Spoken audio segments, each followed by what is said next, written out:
Vamos a dar inicio a la sesión ordinaria de la Comisión de Educación, Cultura, Ciencia, Tecnología, Comunicación y Culto y Deporte y la comisión. Tenemos muchas áreas afines. Así es que empezamos con el primer punto del orden del día, director. Así es, senadora. Sí.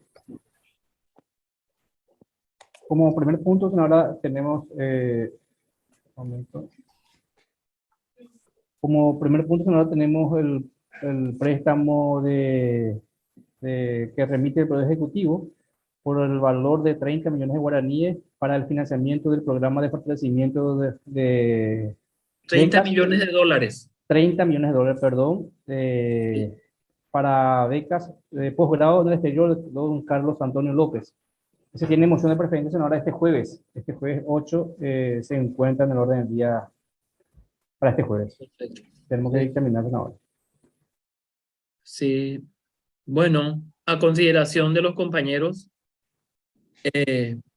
hemos discutido la semana anterior con la presencia de los responsables de Becal, el viceministro de Economía y la directora de Becal.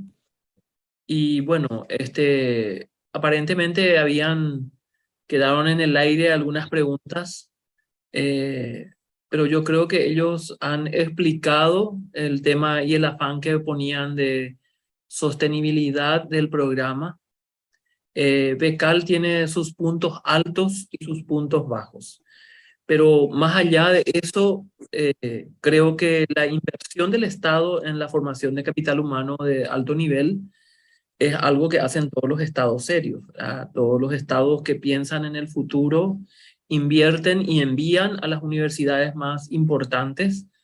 Recuerdo que en el 2006 Fernando Haddad me dijo a mí, logramos que el Reino Unido retroceda en su afán de elevar las cuotas al Estado brasileño de los becarios que tenemos, porque tenemos pues en el Reino Unido, en la Universidad de Oxford, tenemos 600 brasileros entre Oxford y Cambridge.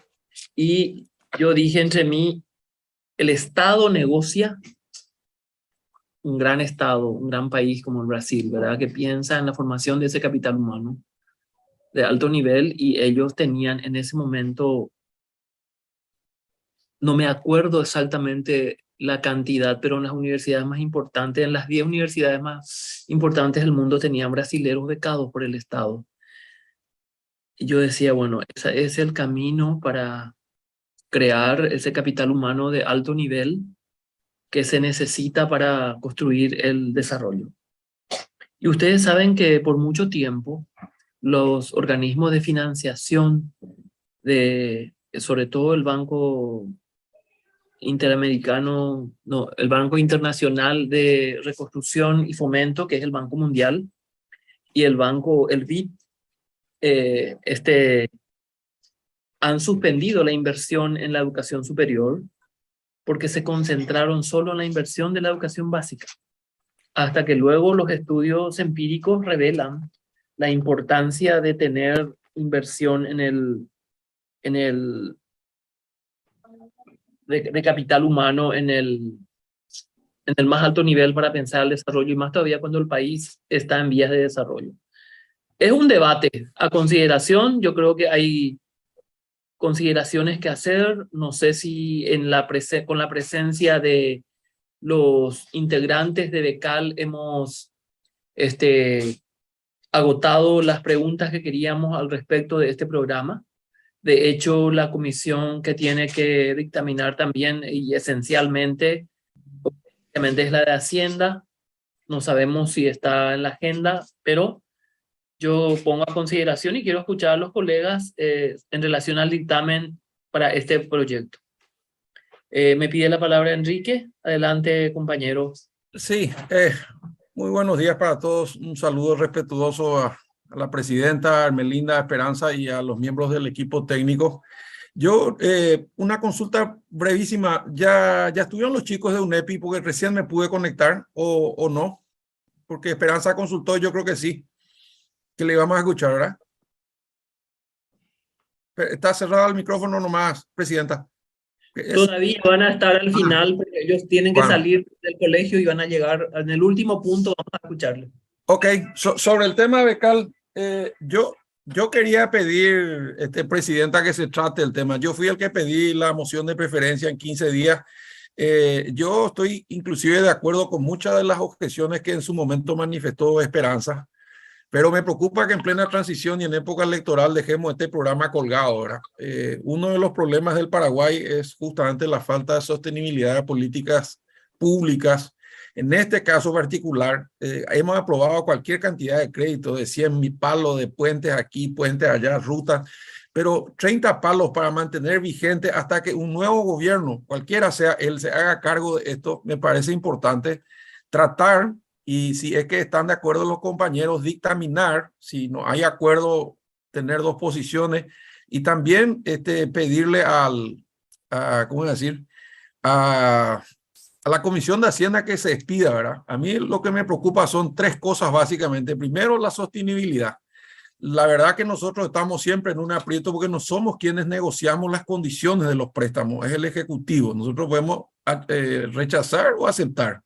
Lo segundo que me preocupa es que nosotros, por lo menos en mi época, ¿verdad?, reclamábamos la sostenibilidad y no había muchas ideas de cómo hacerlo más que una parte del monto, dedicarlo al famoso crédito educativo que, como bien señalaba Esperanza, fue uno de los detonantes de los problemas en Chile. Pero por lo que yo le escuché a la señora Picasso y al señor que estaba ahí, creo que era el viceministro de Hacienda, ellos estaban con la idea de dejar como un motor auxiliar, como un sistema para aquellos que quieren estudiar y pueden afrontar, pero no llegar al extremo de privatizar la educación pública y menos privarle de becas a quienes tienen talento y no tienen recursos, ¿verdad? Por eso es que no quiero seguir postergando y yo votaría, presidenta, porque dictaminemos, repito, favorablemente en lo que estemos de acuerdo, aún con todos los problemas que tiene, pero por las circunstancias políticas electorales que nos toca atravesar, quizás sea una oportunidad de tirarle un balón de oxígeno en términos de nuestra macro deuda. Esta es una gota en el mar. Sin embargo, no nos vamos a equivocar nunca si apostamos a los recursos, a la formación de recursos humanos, con todos sus errores, con toda su ñaña, con todos sus problemas. Yo viví desde el principio de este proceso. Recuerdo que al principio le dábamos oportunidad a quienes tenían, o sea, viajaban hijos de familias pudientes, y después se fue afinando la puntería. Inclusive viajaban todos, abogados, me consta, que no eran necesarios porque somos más de 70,000, y después fueron afinando la mira hacia carreras más técnicas, hacia temas más científicos, bajando un poco la expectativa y rechazando aquellas solicitudes de quienes no llenaban el perfil de necesidad, de colegios privados, etcétera, etcétera. Bueno, y yo creo que está bastante afinado. Hay mucho para hacer.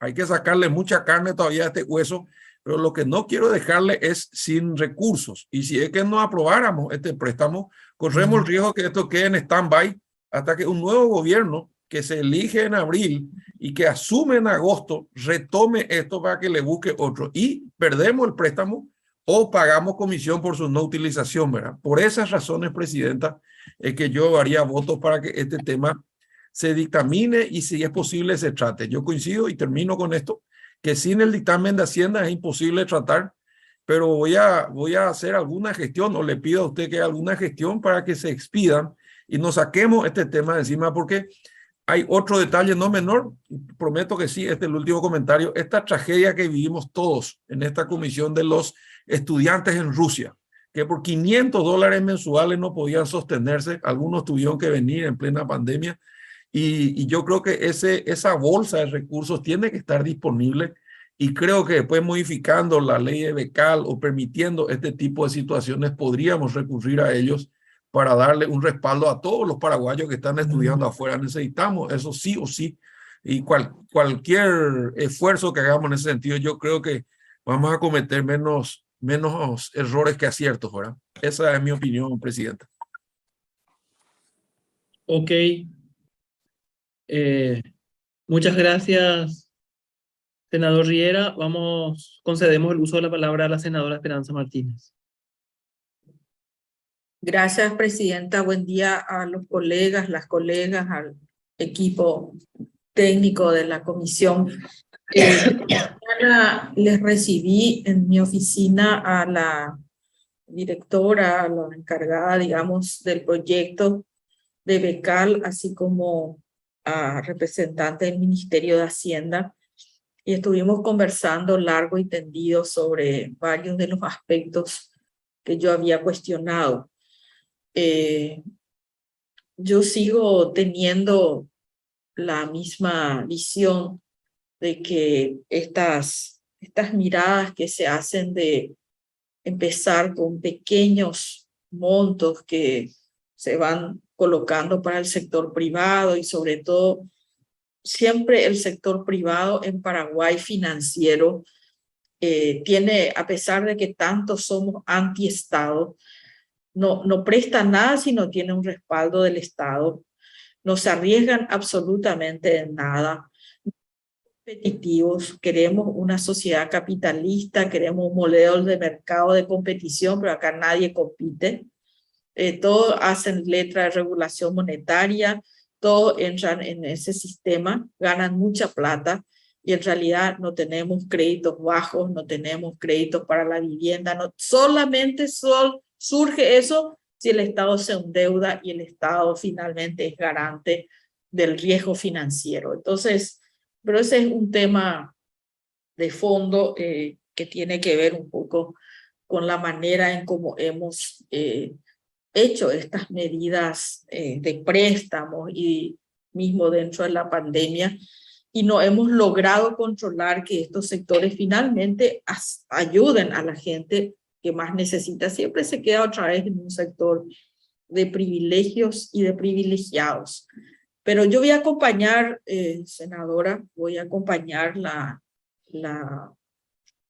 propuesta haciendo estas salvedades y también voy a tratar de hacer un seguimiento, pedí una serie de informes, ya me trajeron algunos, voy a hacer un seguimiento sobre la manera en que se está desarrollando el programa de becas. Me gustaría estar informada y poder participar o poder opinar desde el lugar que me compete, ¿verdad? Entonces, solamente comunicarles eso que acompañaría, lo cual no quiere decir que abandone alguno de los criterios que sí me parecen que son pequeños, pero las propuestas de privatizaciones siempre se comienzan chiquitito. Va metiendo la mano, después mete el brazo, después ya mete el cuerpo y después terminamos con que había sido que hay que hipotecarse para pagar los gastos. Lo mismo pasa en la salud, ¿verdad? En este momento todo se terceriza, todo es ahora, nomás, todo es tercerizado, todo finalmente se compra en el sector privado y todo lo que se tiene en el IPS no funciona, se cae, y los mismos directores de servicios, de radiología, de imágenes, que están en el IPS son los que también son jefes en el sector privado que se benefician de las tercerizaciones, etc. Entonces, es un viejo cuento que yo ya me conozco de memoria, no lo vamos a solucionar ahora. Ojalá podamos cambiar las reglas de juego a partir del 2023, pero digo nomás que el problema está allí, es latente y mi idea es combatir, no se extienda y se convierta en el modelo de financiamiento de la educación en el Paraguay, y sobre todo la terciaria, que es la menos accesible a la mayoría de los jóvenes, ¿verdad?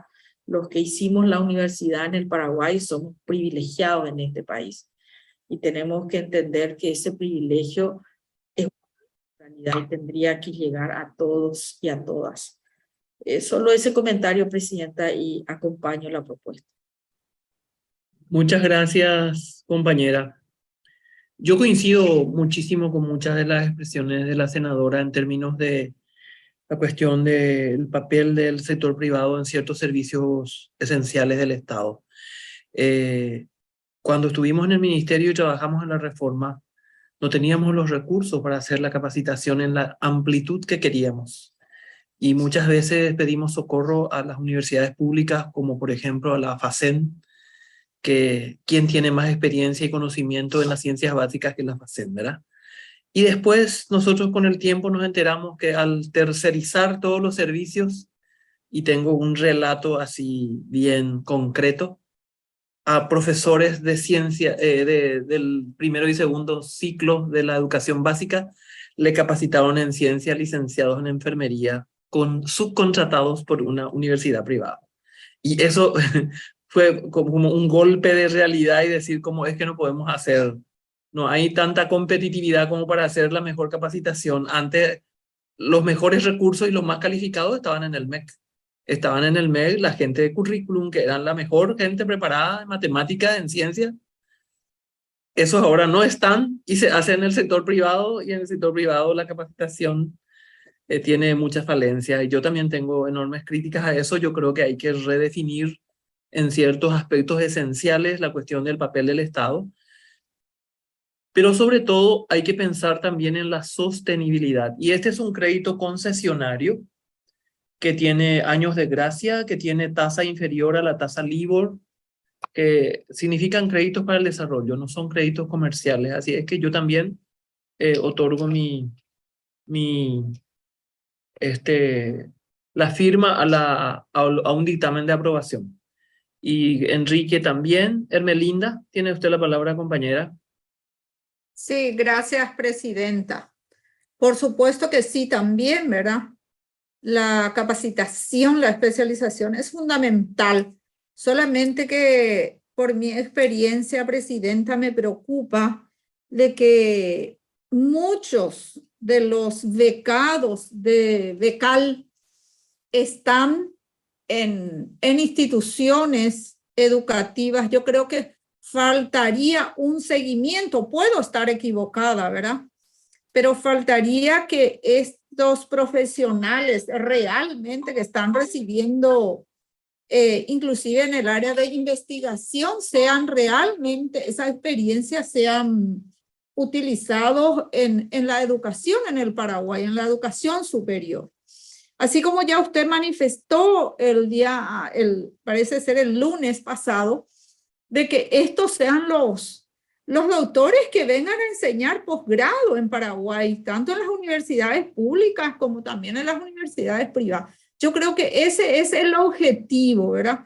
Pero a veces ellos vienen, regresan y se van, a veces están inclusive sin trabajo, porque nosotros, inclusive hay profesionales que regresan y no tienen trabajo. Yo creo que los detalles demasiado importantes que el ministerio debe hacer, ¿verdad? Porque uno sale del mercado, regresan y no tienen trabajo, y muchos no quieren ir por eso. Yo creo que al regresar tienen que tener ellos su lugar, y un lugar mejor, ganar mejor, estar mejor, porque para eso uno tiene esa beca, ¿verdad? O sea, ese un poco es el aspecto que a mí me preocupa, pero por supuesto que tenemos que entender que hay que invertir más en educación. Gracias, presidenta. Muy bien, muchas gracias, Richard. Preparar el dictamen por la aprobación. No sé si los colegas Retamoso y Sena también van a firmar. No sé por qué no les tengo en la pantalla, pero si están presentes, entonces consultar con ellos Ok, señor. si van a firmar el dictamen. Pasemos al siguiente punto del orden del día. Sí, señor.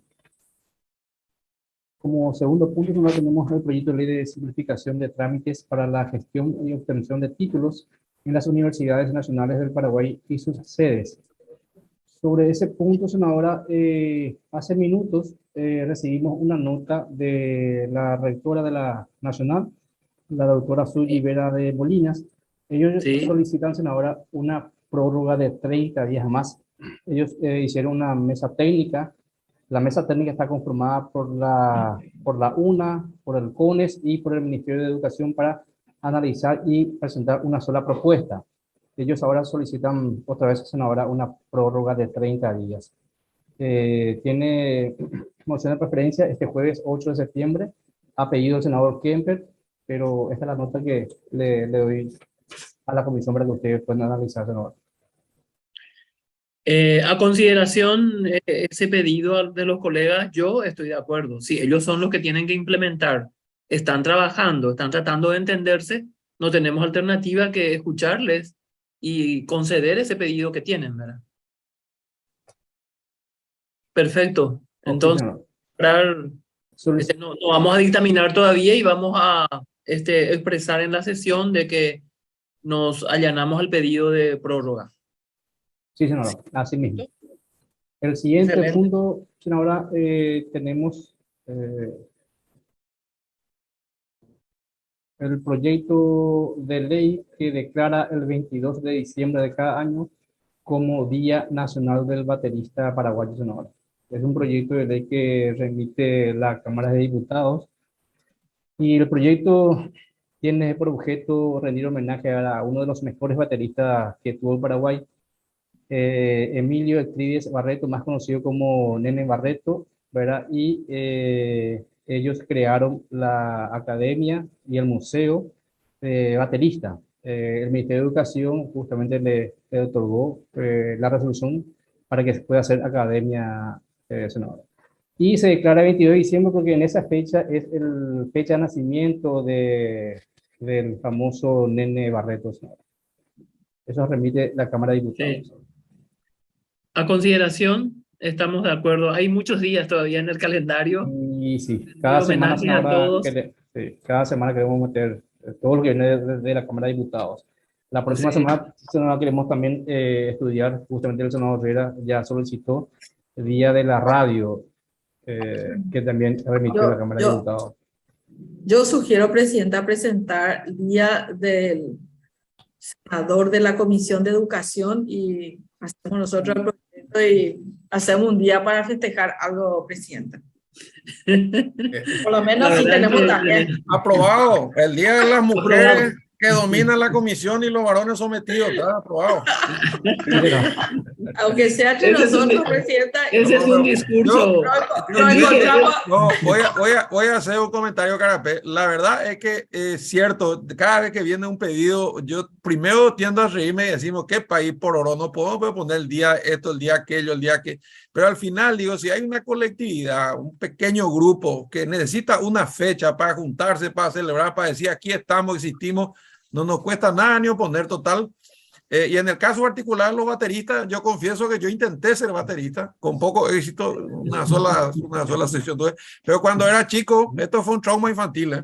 Cuando era chico saqué esas latas que iban una adentro, otro de mi mamá y con 2 cucharas le metí y después ligué una paliza feroz. En aquel entonces no había violencia intrafamiliar, ¿verdad? Entonces soy un baterista frustrado ahora. Entonces en este caso voy a apoyar con las 2 manos. Perfecto. Vamos a dictaminar positivo el día de... Yo también, aparte que lo conocía, Nene, era Exactamente. amigo ¿De veras? personal. Sí, su esposa es la hermana de Toti Morel, otro baterista, uno de los más importantes que tenemos ahora, su hijo Totitos, toda una familia de bateristas, y la esposa, la viuda es amigos míos, vecinos, eran ya amigos de mi esposo antes de casarnos, nos conocemos desde hace muchos años, y realmente un grupo extraordinario de casi una familia de bateristas, de esa gente que vive en un país tan difícil, ¿verdad? Con la docencia, con los grupos, etcétera. De modo que, aparte de eso, me toca desde ese lado. Y mi hijo también es baterista, claro que no se dedica a eso, pero le gusta, es baterista de Fantástico. Es fantástico. Desde Ringo Starr, ¿verdad? Y ¿se acuerdan de esa fotografía que se viralizó de esa nena de 9 años que se fue y empezó a tocar su batería frente al hotel donde estaba hospedado el año pasado? Un baterista famoso, no me pregunten el nombre, que estaba allí y que después hasta que salió a fotografiarse con ella, y esa fue una foto fantástica de una niña aficionada y estudiando batería. Así es que bueno, el reconocimiento a todos los que hacen arte en nuestro país, y un día más para los bateristas con mucho gusto. Dictamen positivo preparar, Richard. Y ahora un poco antes de hacer pasar a los de UNEPI, que no sé si ya están. Quiero mencionar el tema de la ley de suspensión temporal de creación de nuevas carreras. Solamente para recordar con claridad. Y también quiero informar de lo que hablamos con la Asociación de Educadores y de Jubilados en el tema que quedó en el aire de la actualización de haberes. Les quiero comentar, compañeros, nosotros nos hemos reunido la semana anterior con todas las organizaciones del magisterio. ¿Se acuerdan el proyecto de ley de Martín Arevalo que quedó en el aire sin decisión y se postergó porque el magisterio quedaba mal parado en eso?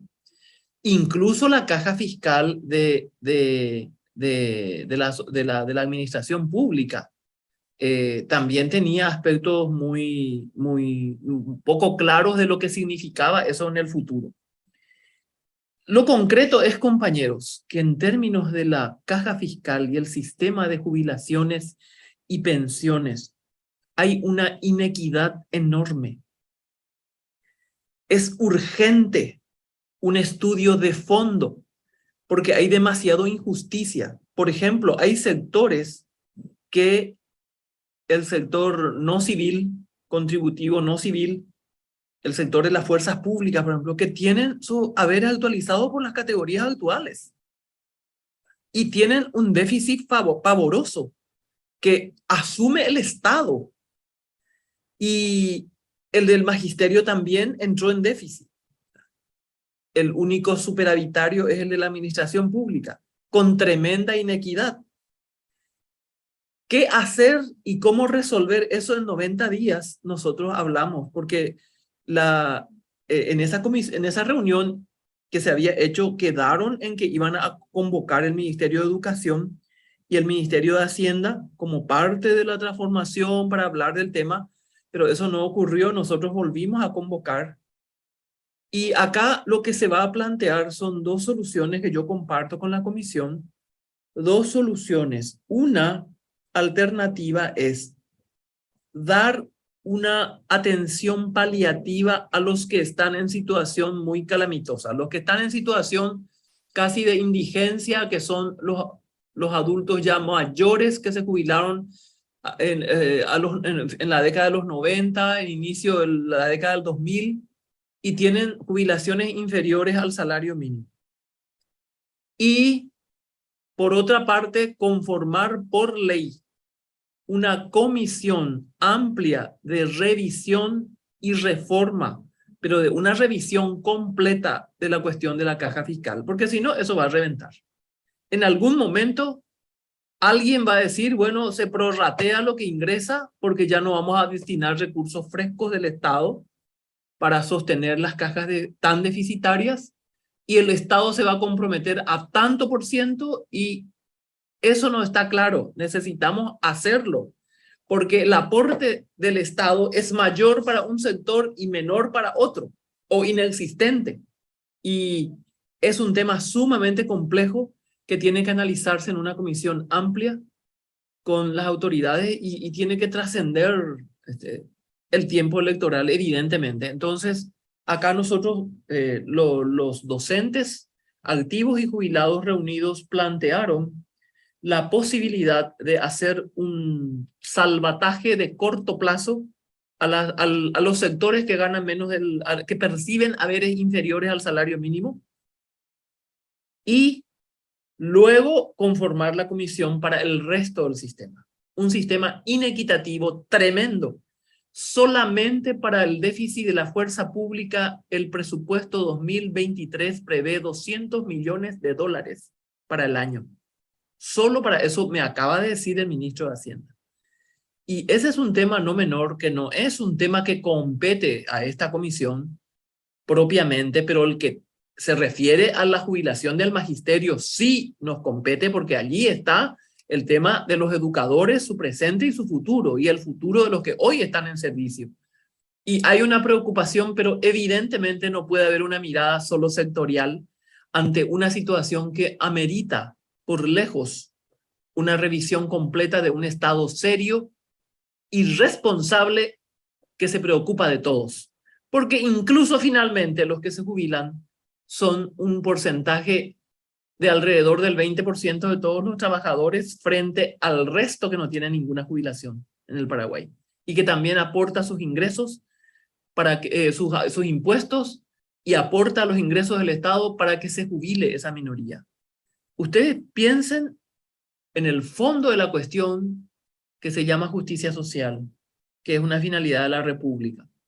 Y eso requiere una revisión de fondo.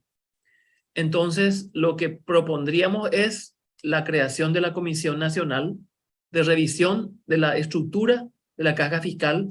El magisterio ya entiende que tiene que ampliar probablemente sus años de servicio, llevar a 30 como el resto, establecer gradaciones en cuanto a la tasa de sustitución, incluso eventualmente pensar en seguir con un pequeño aporte después de jubilarse, en los 10 primeros años o en los 5 primeros años, en el primer lustro, seguir aportando un 2%.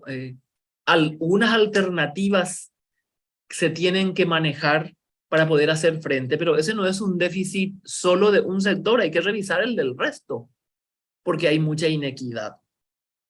Entonces, eso es lo que yo quería compartir con ustedes. El Ministerio de Hacienda va a hacer el estudio de cuánto cuesta actualizar los haberes de los que se jubilaron más antes y que tienen haberes, perciben haberes inferiores al salario mínimo, y va a enviar ese estudio para que trabajemos, y yo voy a compartir eso en la comisión y seguramente que en toda la plenaria, para poder ir hablando de este tema. Este tema se quedó acá en el tintero y hay que resolverlo. No es un tema fácil.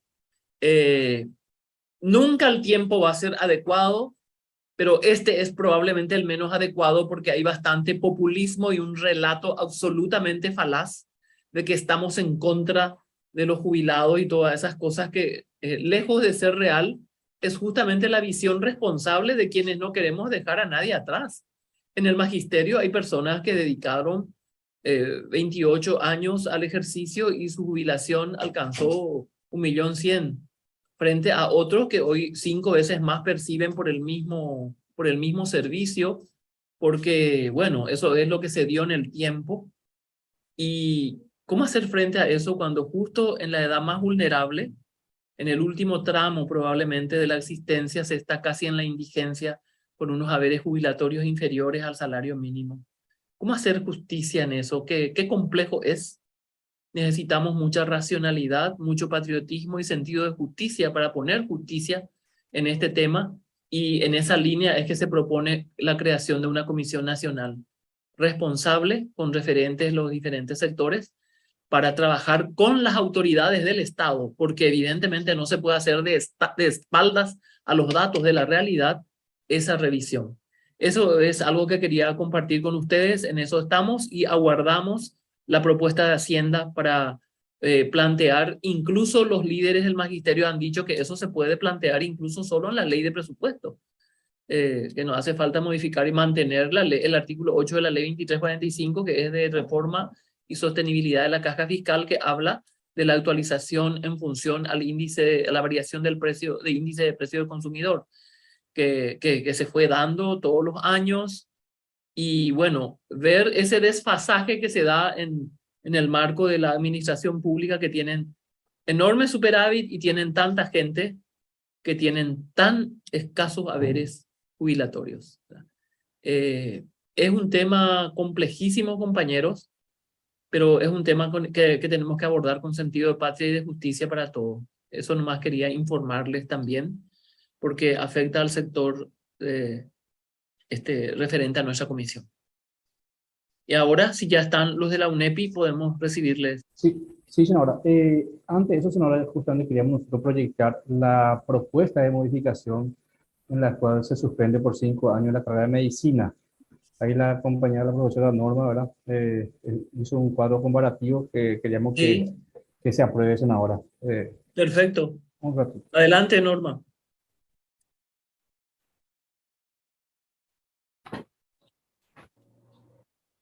Norma, profe. Sí, bueno, muy buen día, señora senadora, señores senadores. Esta ha sido una propuesta ya trabajada desde el año pasado, como recordarán ustedes, y desde luego que siempre solicitamos el favor de las personas entendidas en cuanto a lo jurídico y claramente también de la técnica de la redacción legislativa.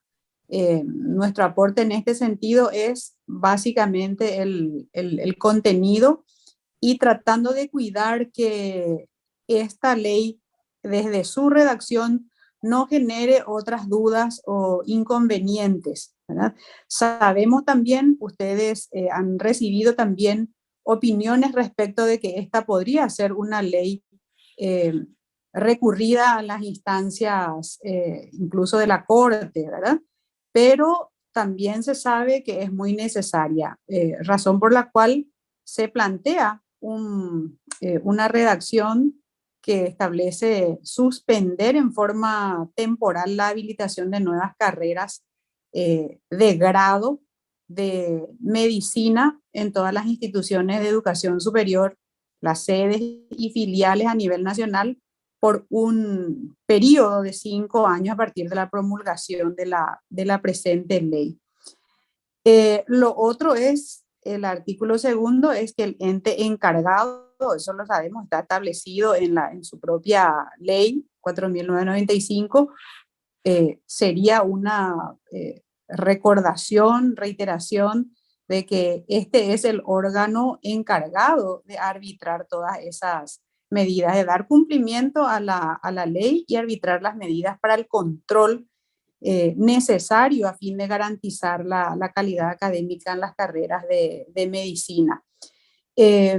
Quizás aquí el senador Riera y quienes tengan los conocimientos más específicos de esta área puedan también opinar respecto de si hace falta incorporar otros elementos más, modificar alguna atribución de la ley 4.995, directamente establecidas las facultades para el CONES, de modo que exista sobre todo comprensión en esta situación. No es por simple capricho, se ha hecho estudios muy profundos y la situación es aterradora. Más que necesaria esta suspensión temporal y bueno, esperemos que concite no solamente el interés, sino sobre todo la comprensión de quienes son parte de esta historia también, ¿no? Permiso, presidenta. Norma, esto incluye el tema de franquicia. Sí, justamente, senadora, ya la pregunta creo que se presentó la semana anterior. Tenemos la ventaja ahora que existe una reglamentación del CONES en donde taxativamente se prohíben las franquicias.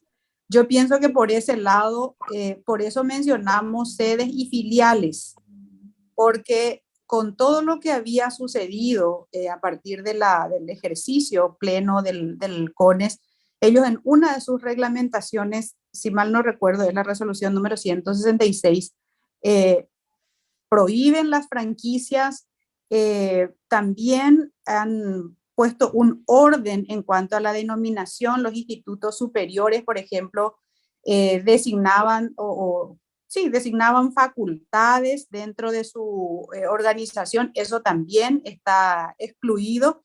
Y digamos, hay un orden que precautela también todas estas cuestiones que podrían derivarse en algún desliz, ¿verdad? Por el lado de las franquicias, yo pienso que eso ya es inexistente, por lo menos en los papeles que antes sí aparecían y nos consta.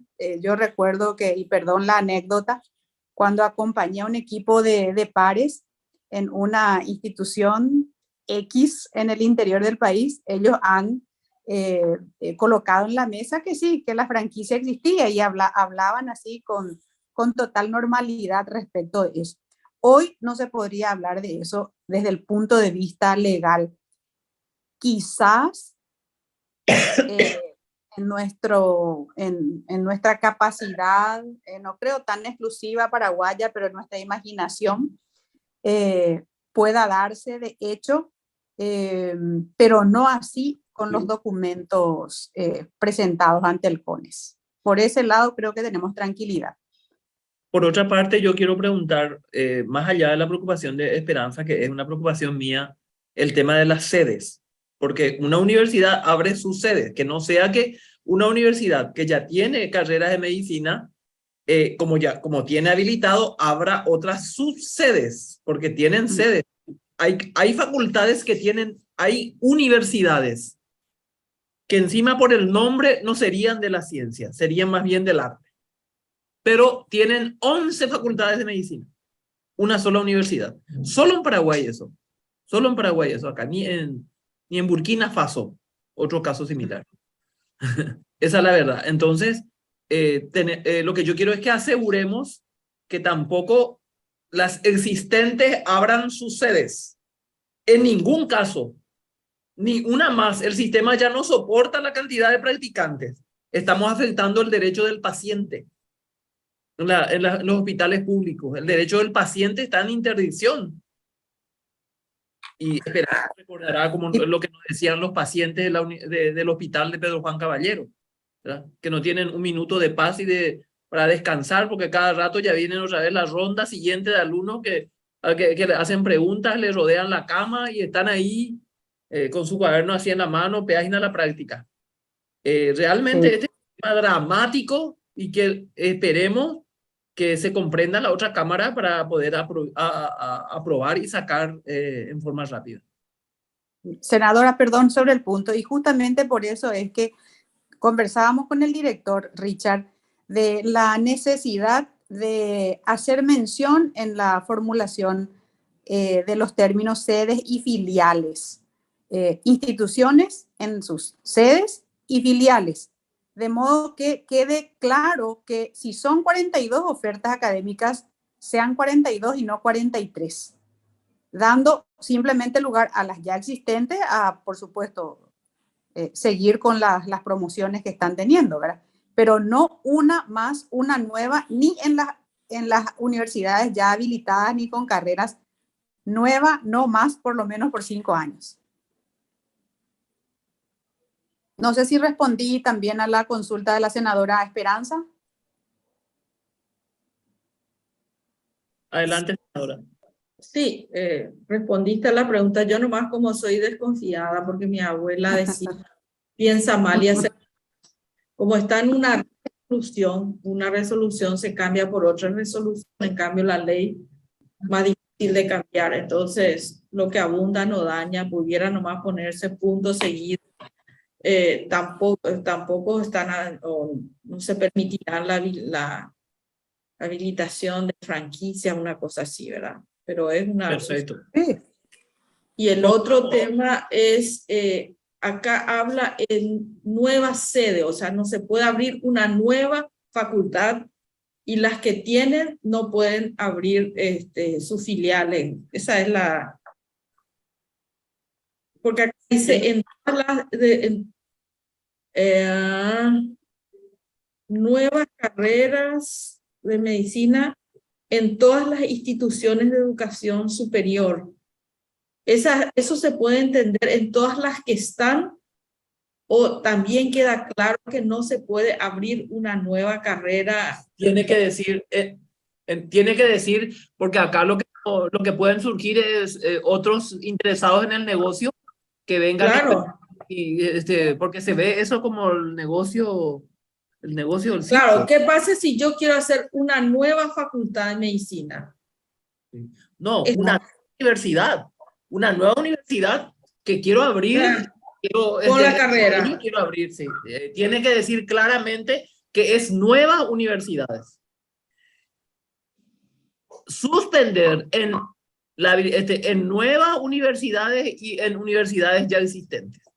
Tiene que ser la ley tiene que ser taxativa. Yo quiero ajustar esa redacción nuevamente. En nuevas universidades, porque se pueden crear nuevas universidades. Hay proyectos de nuevas universidades.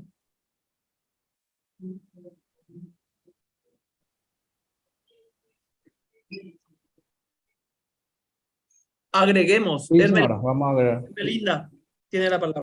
No, yo entiendo, presidenta, de que las que ya están habilitadas, vamos a suponer que se habilitó en el 2022 y van a pasar al segundo año, eso no se suspende. La ley no es retroactiva.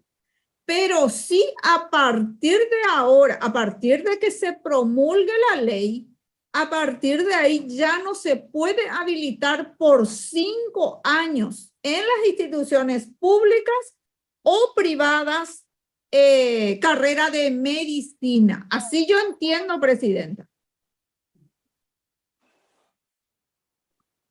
Su micrófono, presidente. Perdón, y en ninguna universidad nueva que vaya a crearse. Exactamente. En ninguna.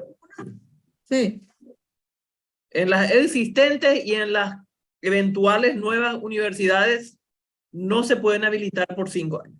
Así mismo, pero los que ya están habilitadas deben terminar. Obviamente, las que están habilitadas continúan y las que ya existen, el año que viene van a empezar con su primer curso.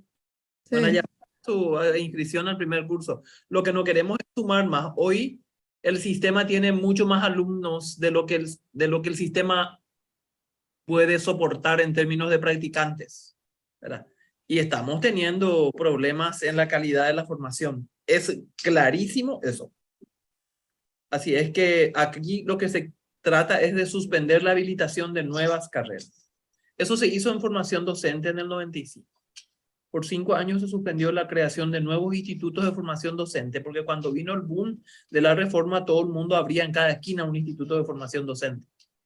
Y allí se fue al diablo la formación. Lo que históricamente era la escuela normal y después la escuela de formación docente, de tiempo completo, de dedicación exclusiva, de años de estudio, de los mejores profesores, se convirtió en una escuela Pujaré. En una escuela Pujaré donde después se procuró paliar eso, obligando a que por lo menos en uno de los turnos funcione, en el turno en el que funciona la escuela para el cual se forma maestro. O sea, que si se forman profesores de primero y segundo ciclo, por lo menos a la tarde y a la noche funcione. Y se cumplía a media, empezaban a las 5 de la tarde. Era una cosa espantosa. Ahí nos fuimos al... Allí de la formación rigurosa del maestro nos fuimos a la vez, como dicen los jóvenes, ¿verdad? Esa experiencia fue nefasta para la formación del maestro paraguayo, históricamente formado con mucho más rigor de lo que se formó después de esa formación docente negocio. Porque al haber mucha demanda de maestros, al expandirse las opciones de acceso a la educación, se formó. Había muchísima gente que hacía cosas y en sus horas libres se formaba maestro. Cuando históricamente esa era la tarea esencial, única que hacía el estudiante de formación de maestro.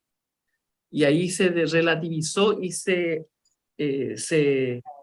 pauperizó notablemente con un afán comercial de oferta, porque se hizo en las escuelas, en las instituciones privadas, en la formación docente. Eso mismo está pasando con medicina. Entonces, 5 años el Estado...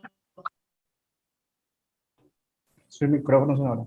5 años se toma una pausa del Estado y ojalá en ese tiempo se afinen las estrategias de seguimiento, de fortalecimiento. Yo estoy de acuerdo con que el Estado ayude y fortalezca incluso con un fondo concursable a las instituciones para que hagan mejor su trabajo, porque a nosotros nos interesa como Estado que se forme bien a la gente.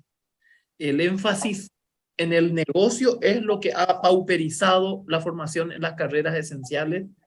Esa es una realidad innegable que nos avergüenza y nos duele y nos pone frente a otro sistema de educación superior de manera muy mal. En ese marco, entonces, nuestro dictamen favorable y ajustaremos los términos y vamos a pedir el tratamiento para la próxima sesión, compañeros. Sí, señora. Se encuentra en en el orden del día de este jueves, senadora. Ah, ya Una está moción en el para orden del día de este usted, jueves. sí, Ah, usted perfecto. pidió una moción para hacer 15 días y ya está. Vamos a hacer con la Perfecto. profesora los ajustes correspondientes y también vamos a trasladar esas preguntas también a la Comisión de Legislación, senadora. Perfecto. Sin Bueno, problema. escuchamos Senadora, ahora brevemente a los de UNEPI. senadora, solamente es para indicar sobre el tema del Premio Nacional de Ciencia, edición 2022. El jurado está compuesto por el doctor Esteban Ferro, el ingeniero Luis Fernando Meyer, la profesora Magdalena Rivarola, la doctora Antonieta Rojas y el doctor Antonio Cubillas. Finalmente tenemos 129 obras, senadora, 129 trabajos en distintas áreas y me duele decirlo, pero hay que decirlo el tema de la remuneración para los señores jurados que se está tornando un poco más difícil, senadora, eh, darle los que le corresponde, ¿verdad? A los Los señores jurados. emolumentos que nosotros hemos Así es.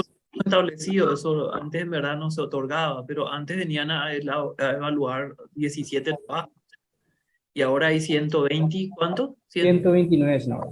129, casi 129. 130 trabajos. Ese es un aumento extraordinario y sobre todo es un avance y una esperanza en este país que haya 130 trabajos que postulan por un premio de ciencia. Yo creo que el esfuerzo hecho en CONACYT, la creación de los programas como el PRONI, están dando sus resultados y también, ¿por qué no, Becal? ¿Verdad? Y hay muchos más trabajos de ciencia que entran a competir en diferentes áreas. Nos congratulamos por eso y creo que la entrega de un pequeño emolumento a quienes integran el jurado es algo de demasiado tiempo le tienen que dedicar, demasiado trabajo supone eso y yo creo que es justo. Así es que vamos a hablar con las autoridades del Congreso para establecer ya en el presupuesto este año. Así es, senadora. Excelente. Pasemos, Richard. Bueno, sí, senadora. Ahora justamente están los estudiantes de UNEPI. Están entonces, senadora. Sí, la propuesta de UNEPI es la inclusión de libros de textos en el presupuesto, senadora. Así me manifestó la compañera, la estudiante Alejandra de UNEPI. ¿Están presentes, senadora? Está la estudiante Mercedes. Damos la bienvenida a los representantes de la Unión Nacional de Estudiantes del Paraguay, UNEPI, y queremos escucharles. Tienen la palabra.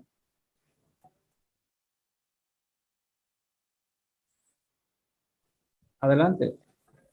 Muy buenas tardes a todos, espero que se encuentren bien, que ya hayan almorzado sobre todo. Bueno, nosotros en estos días estuvimos recolectando firmas, tenemos ahora mismo 14.000 firmas, que es para volver a una lucha que llevamos desde el 2013 por ahí, que serían los libros en el kit escolar y los libros para los estudiantes. Pues si bien sabemos actualmente no contamos con libros que sean propios para los estudiantes y los que están en la biblioteca no se usan o son algunas veces muchos viejos, etcétera y demás. Y el punto con esto es que nos gustaría, de hecho 14.000 estudiantes ya han validado que quieren de nuevo, o sea, 6 libros de textos en el kit escolar y 10 libros que se queden para las bibliotecas. Y queremos esto porque sentimos que va a realmente mejorar la educación del Paraguay, ya que tenemos, o sea, nuestro promedio de lectura es bastante bajo, nuestras pruebas de castellano, matemática, hablamos mucho del copiado compulsivo del pizarrón y demás. Y esta es una propuesta que quizá pueda cambiar la educación, si bien la educación no cambia al instante, pero sí a largo plazo, y es una inversión que sobre todo ahora va a hacer efecto. El punto es que queremos que estos libros tengan presupuesto dentro del presupuesto general de la nación, porque así estarían blindados y no se harían este tipo de propuestas. El ministerio ahora quiere hacer algo, una estandarización del kit escolar, cosa que le estamos en contra, que sería prácticamente igualar todos los kits escolares para todos los niveles, y estamos totalmente en contra de esto. Y ellos meten la excusa de que solo así podremos acceder a 2 libros, cuando es algo que se ganó tiempo anterior y no sé si está presente la senadora Esperanza Martínez, pero ella también se le había entregado en su tiempo 10.000 firmas sobre las recolecciones. No sé si ahí a Ale le gustaría. Sabemos, Sí, yo sabemos quiero que el preguntarte, ¿vos sos Mercedes Montiel? Sí, yo soy Mercedes Montiel. Ah, Mucho gusto, perfecto. senadora. Quería pedir a las que van a hablar que se presenten. Mercedes, la pregunta es, ¿hoy se tienen libros de textos por áreas en el kit escolar? Este año No, este año no recibimos. pero Incluso- recibieron en No. años anteriores. Solamente se recibió en el 2017, pero en ese año se pidió que se devuelva otra vez. Y en el 2019 con la misma temática, que se vuelvan a a devolver los libros. Pero fue para el nivel medio, todos fueron para el nivel medio nomás. Para nivel medio. El tercer ciclo no tiene libros por áreas. No, el Área tercer básica ciclo. o tercer ciclo no tiene. No. Solo se entregó 2017 y 2019. ¿Y cuántos libros se entregaron? ¿De cuántas áreas? Bueno, en el 2017 tengo entendido que se entregó de todas las áreas, o sea, los 16 libros, pero con la misma temática de devolver. Y ya en el 2019 se entregó solamente 3 de matemática, historia y literatura.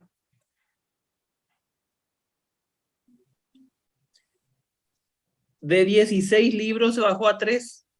8 Sí. libros eran, no 16. Eran 16 libros, Mercedes.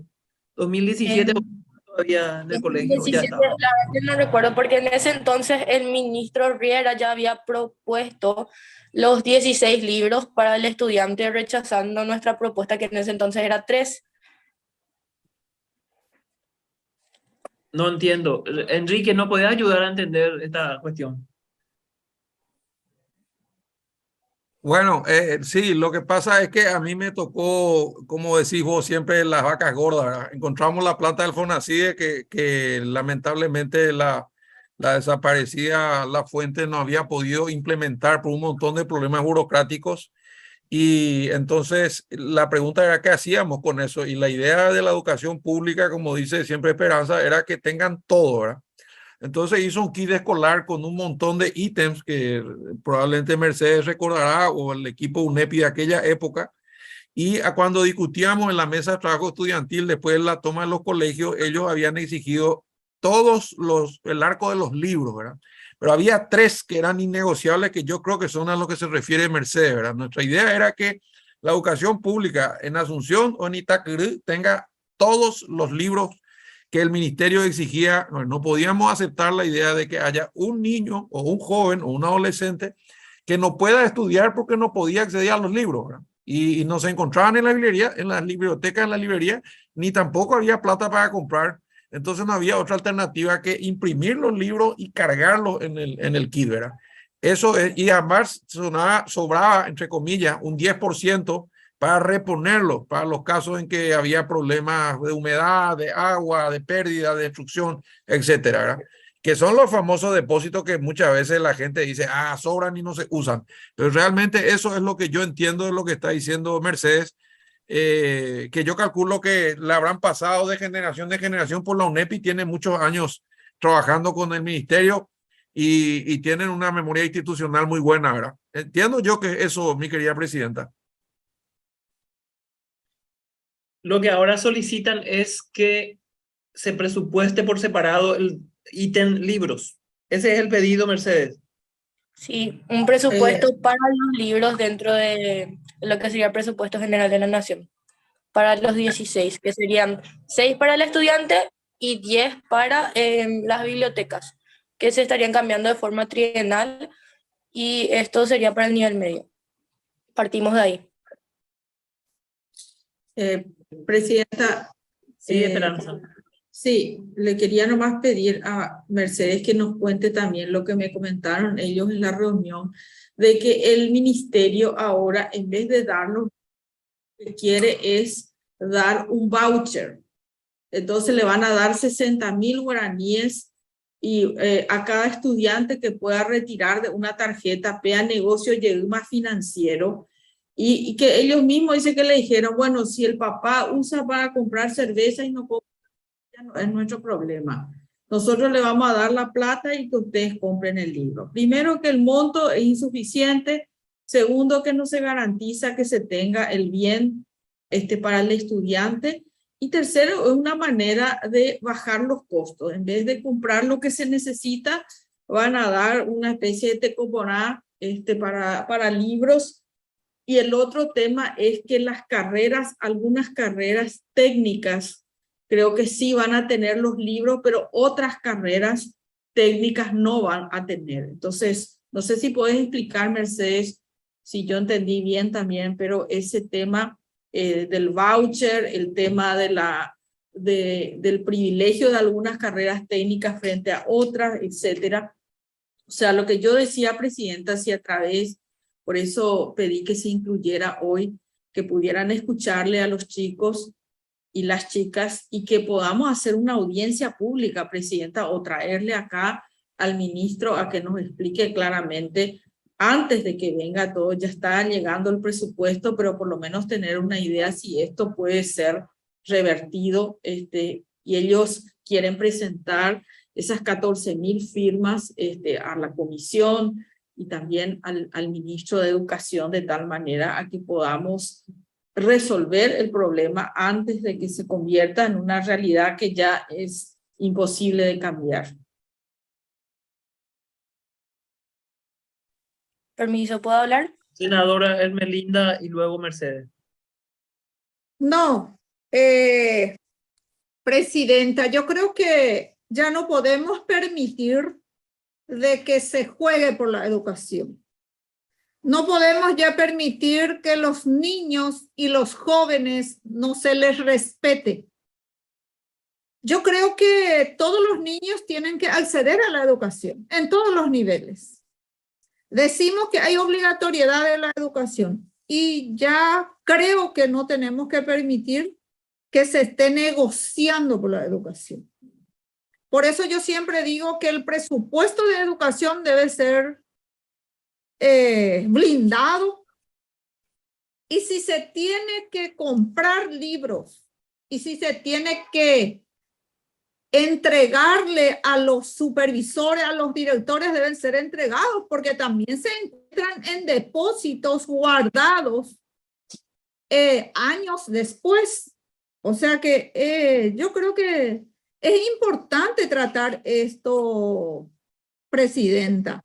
Así como la joven nos interpela, nos reclama, porque yo me siento reclamada. ¿Cómo una joven estudiante o jóvenes estudiantes van a venir a reclamarnos que es nuestra obligación de dar? Yo creo que el presupuesto de educación hay que analizar profundamente, muy detalladamente, por respeto a estos jóvenes quienes vienen y tienen que perder tiempo para juntar firma y seguramente, y no podemos.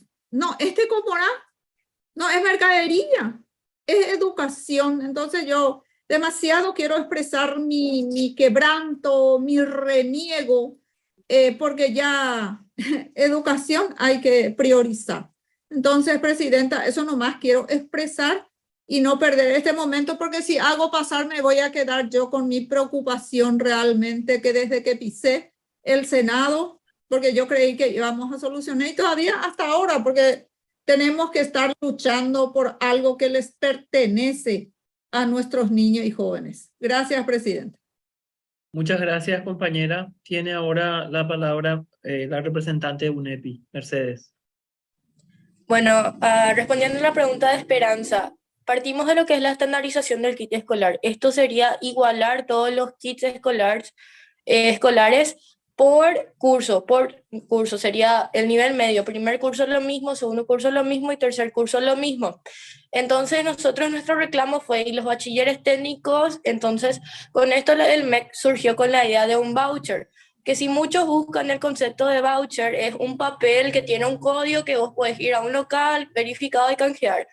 Pero la idea del ministerio en realidad es hacer como Putumo o Tecoporá, donde el padre tiene que solicitar a fin de año por la página del ministerio que su hijo va a acceder al voucher, esto. Después el director tiene que confirmar otra vez que va a acceder así y luego ya para marzo aproximadamente o febrero le llega el giro de los $10, se dijo que cuentan con ese presupuesto aproximadamente, o puede ser menos.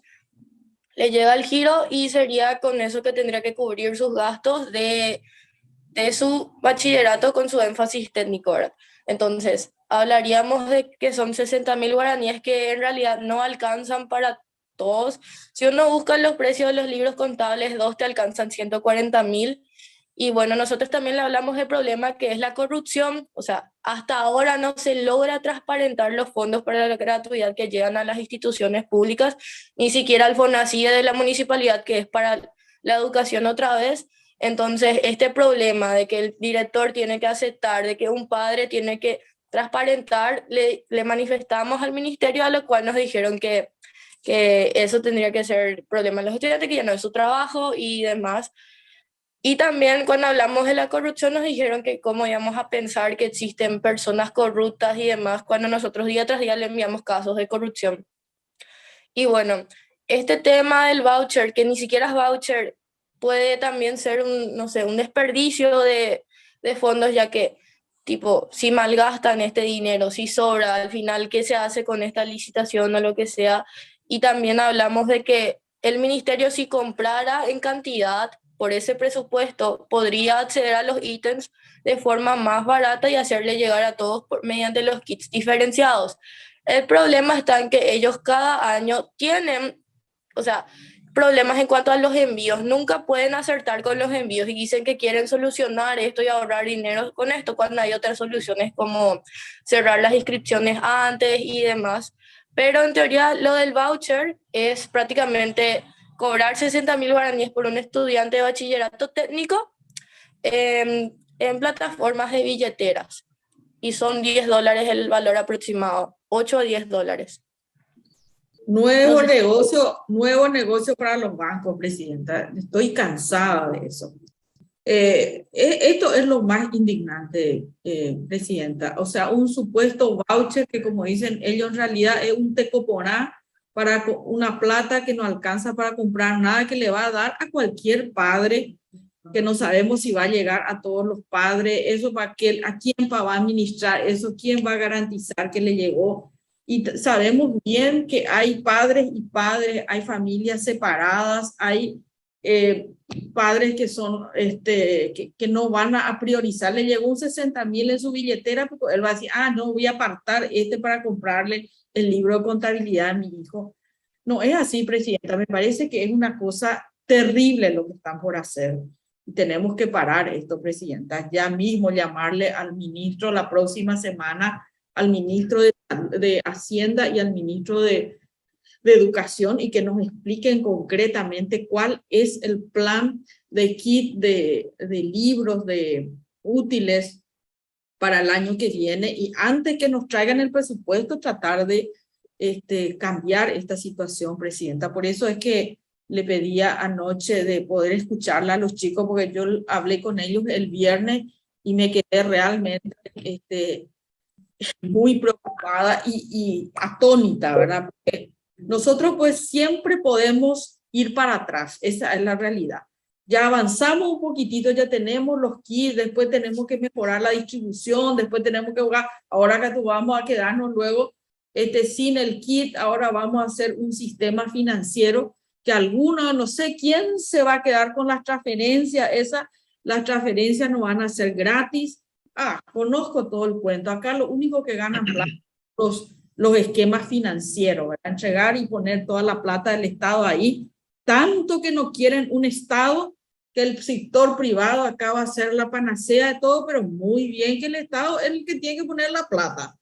El IPS, plata en los bancos y así sucesivamente, presidenta. Esto tenemos que ver con prioridad, presidenta, por lo menos en mi punto de vista.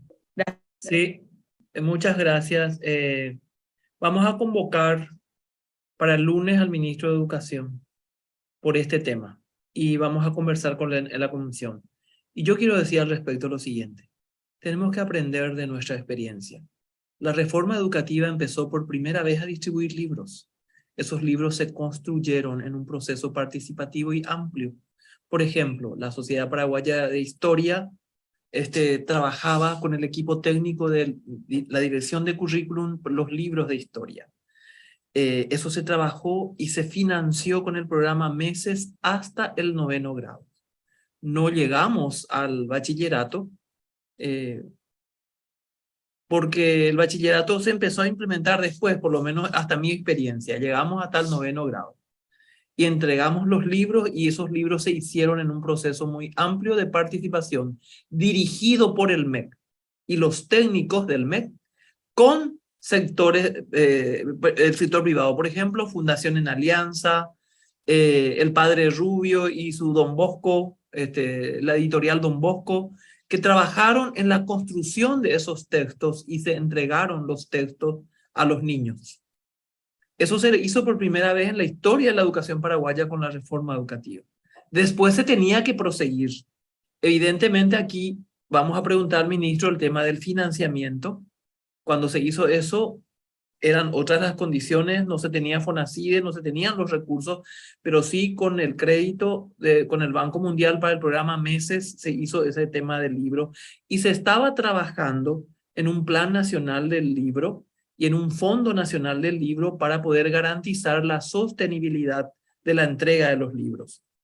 El programa preveía un 3% por año de sustitución de los libros porque los libros en el primer ciclo se entregaban a los niños. En el segundo ciclo los libros por áreas ya se dejaban, desde el 4º grado eran libros por áreas.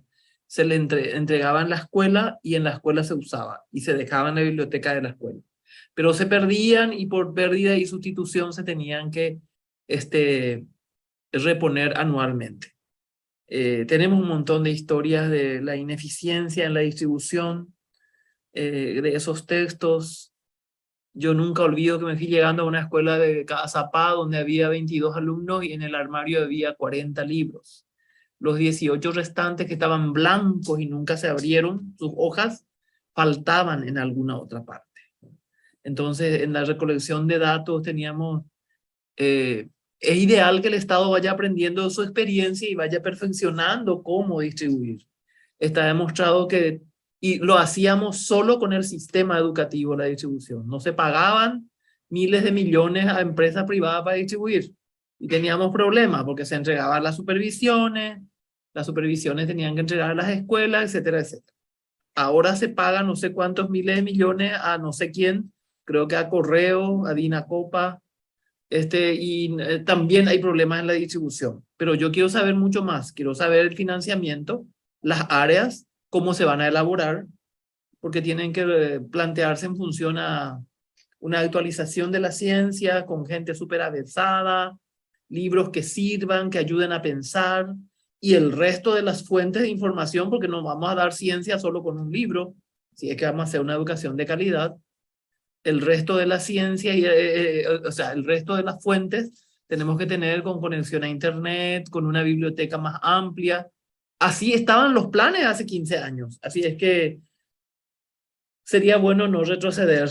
Realmente, como dijo Esperanza, a mí no sé qué me da por dar un enorme suspiro y preguntarme cómo se puede perder la memoria de lo que se avanza y por qué no puede perfeccionarse y ir adelante. Shembo pillojago umumbe ua amita coña. Shembo pilloja ahí hoy, porque quiere decir que ñandere sarai palaya ya pueda cuevi hañaña por un llegue de cero. Ahí pone ahí un pea. Quiero decirle a los jóvenes, nosotros estamos con ustedes, nosotros creemos que el Estado tiene que encontrar el mecanismo de garantizar la entrega, cuál va a ser el uso, cómo se va a sustituir, van a entregar a cada niño que lleva a cada joven que lleve a su casa o van a usar en el colegio, van a tener en la biblioteca, cómo funciona, eso es el MEC puede establecer, pero el tema es que se garantice el acceso a la lectura. Y en esa línea vamos a convocar al ministerio para preguntar, vamos a cotejar eso con lo que se viene en el presupuesto y nosotros en esta comisión somos aliados de una educación que mejora cada día, que aprende de su propia experiencia y que amplía su financiamiento para poder ofrecer calidad. Así es que cuenten con nosotros en la lucha en favor de este tema. Vamos a convocar al ministro y después seguramente podemos volver a conversar con ustedes. Muchas gracias. No sé quién me pidió la palabra. Hay una mano levantada, creo que es Alejandra. Sí, Alejandra.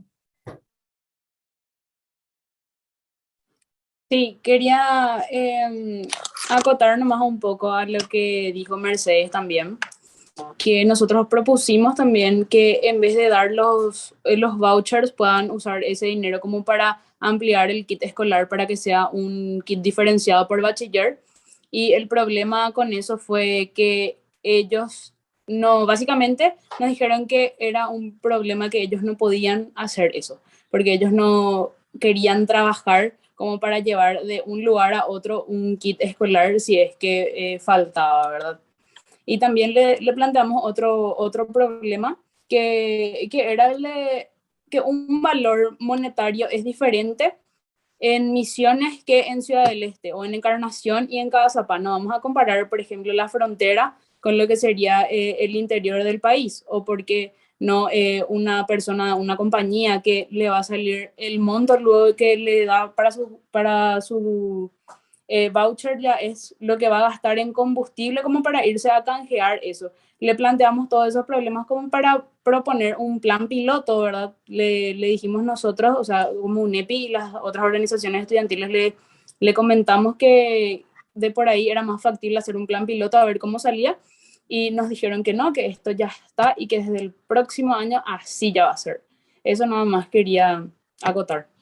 Perfecto, de eso nos vamos a informar bien. Evidentemente el kit puede estar estandarizado para el bachillerato en relación a la cantidad de cuadernos, de borradores, de bolígrafos y de diccionarios, pero lo que no puede ser el mismo es el tema del libro. El libro tiene que ser adecuado para cada grado en función al currículum. Y eso es lo que queremos hacer, saber si están en un proceso de impresión y de trabajo. Si están eso trabajando o eso van a buscar en el mercado los libros existentes. No, todas esas preguntas vamos a hacer, porque si de libros se trata, ahí hay una especificidad y una experticia técnica que se tiene que respetar para que el libro sea pertinente, porque también en el mercado hay cualquier cosa. Cuando nosotros trabajamos en la reforma, teníamos libros escrupulosamente trabajados en función al currículum y teníamos otros que estaban en el mercado, que se hacían desde diferentes sectores y que estaban llenos de espacios en blanco para que el niño escriba. O sea, eran como casi cuadernillos con conceptos súper restringidos, con modelos educativos absolutamente basados en la repetición. Comparen un libro de área de ciencia de lo que se entregaba con otro libro que había entonces en el mercado, y teníamos una enorme sorpresa que a veces en el marco de del marketing esos libros llegaban en las escuelas y a veces hasta el libro público no se usaba. Tenemos un montón de historias que comentar en relación a esto y nosotros vamos a preguntar al ministro. Yo la verdad no estoy entendiendo bien cuál va a ser el proceso, pero vamos a convocar y vamos a sumarnos con la preocupación de ustedes para que el Estado invierta un recurso necesario para la provisión de textos para el bachillerato. De eso se trata lo que nos están diciendo. Para la secundaria, y la secundaria tiene dos ciclos, uno secundaria básica, que es el tercer ciclo de la educación básica, y la otra es, el otro nivel es la secundaria superior o bachillerato. En la Constitución Nacional dice que solamente la educación básica es obligatoria y gratuita por el Estado.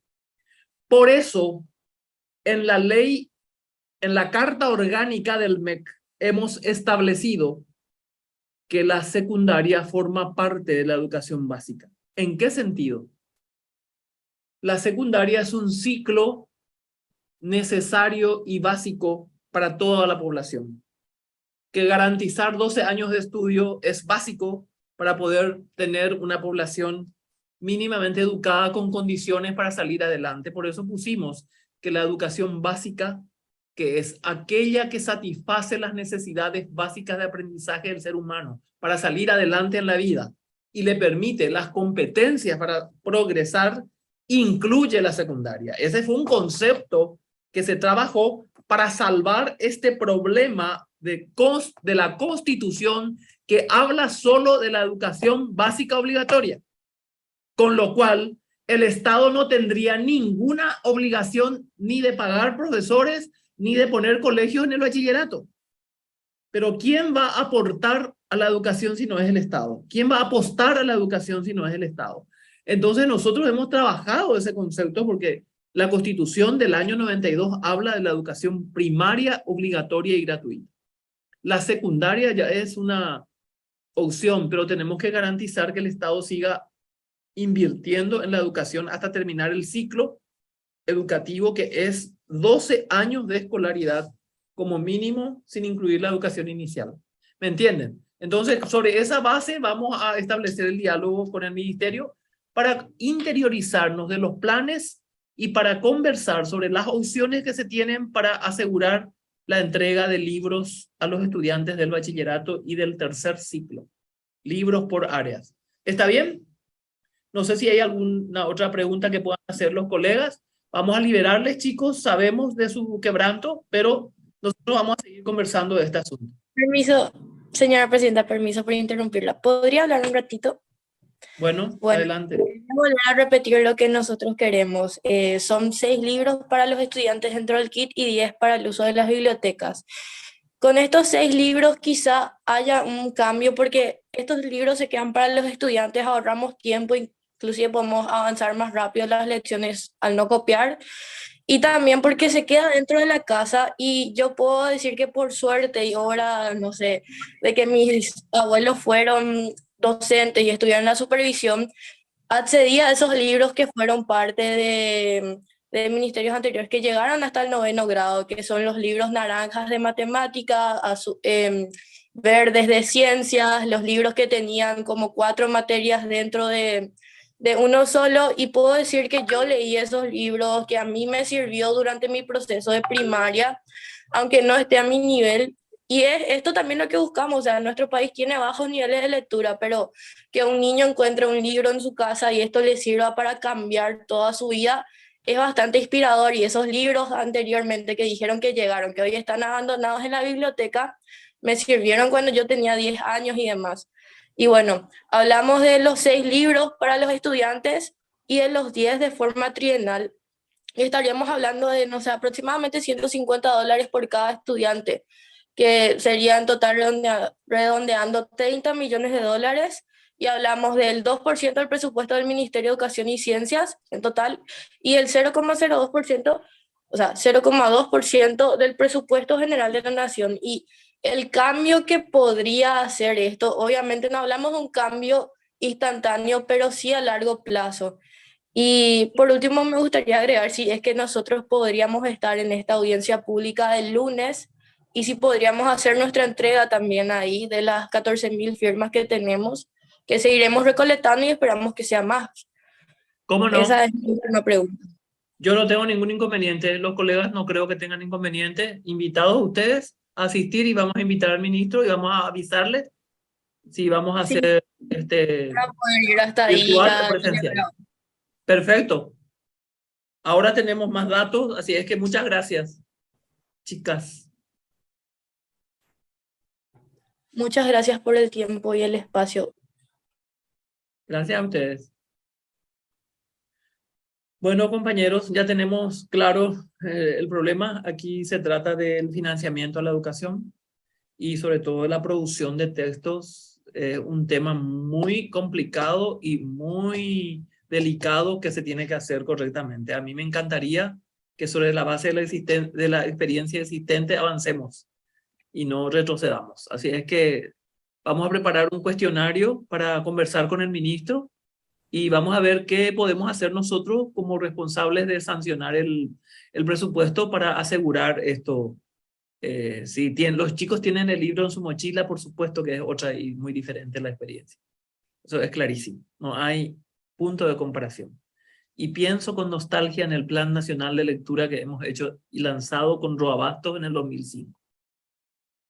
Tenía que hacerse gradualmente y llegar a un promedio de 10 libros por alumno en la biblioteca de aula y un promedio de 3.000 como menos en la biblioteca de la escuela, sin contar con los libros de texto. Estamos hablando solo de libros de cultura general y de literatura.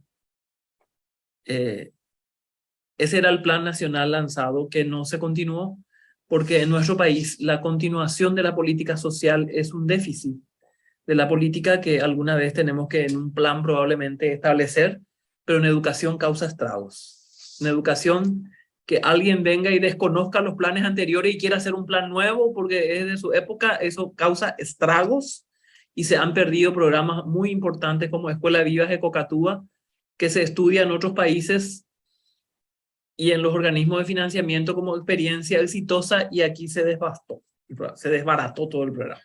Es bueno decir, eso ya no me plagueo más. Muchas gracias, compañeros. No sé si hay otro punto. Si no hay otro punto, terminamos la sesión de hoy. Un abrazo a todos. Muchas gracias. Gracias, presidente, y a los colegas por permitirme introducir esta invitación a los chicos ayer a la noche, ¿verdad? De modo que gracias por la buena predisposición. Muchas gracias a todos. Que tengan buena jornada. Hasta la próxima. Buenas tardes.